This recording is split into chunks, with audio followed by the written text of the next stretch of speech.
ये जंगल सरकार की संपत्ति नहीं, आने वाली पीढ़ियों की विरासत हैं। नेहरू जी के कहे ये शब्द आज याद आ रहे हैं जब मोदी के राज में अरावली को उजाड़ा जा रहा है।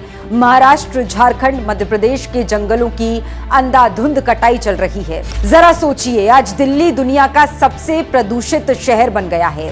भारत में हर साल लाखों लोग प्रदूषण से मरते हैं और मोदी को इस बात की कोई परवाह ही नहीं है।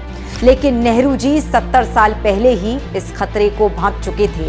वो 1950 का दौर था जब प्रदूषण शब्द इतना आम भी नहीं था, जब साल के 12 महीने हवा साफ हुआ करती थी।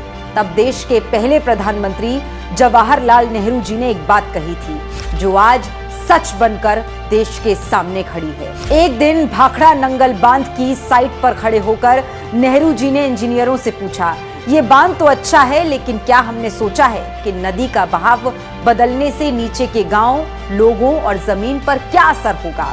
सब चुप हो गए।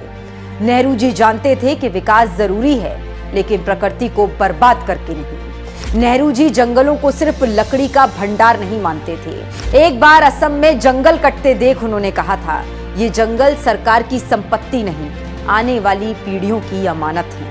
इसी सोच से देश में राष्ट्रीय उद्यान बने, वन अनुसंधान शुरू हुआ, CSIR जैसे संस्थान खड़े हुए।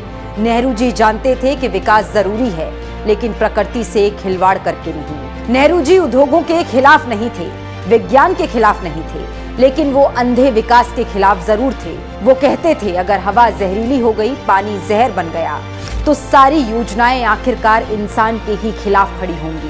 आज मोदी राज में यही तो हो रहा है। अरावली को उजाड़ा जा रहा है, जंगलों की अंधाधुंध कटाई हो रही है। जंगल काटने के मामले में भारत दुनिया में दूसरे नंबर पर पहुंच गया है। प्रकृति से खिलवाड़ और अंधे विकास की आड़ में जो हो रहा है, उसे देखकर तो नेहरू जी का वही सवाल फिर गूंजता है, क्या हमने इसके असर के बारे में सोचा है? अब बताइए जरा, क्या आपने नरेंद्र मोदी के मुंह से कभी ऐसा सवाल सुना है? कभी बच्चों के भविष्य की चिंता सुनी है? नहीं सुना होगा, क्योंकि आज के प्रधानमंत्री के पास नेहरू जी जैसा विजन नहीं है। मोदी भले ही कुछ भी हो जाएं, लेकिन नेहरू जी के काम और उनके कद के आसपास कभी नहीं हो पाएंगे।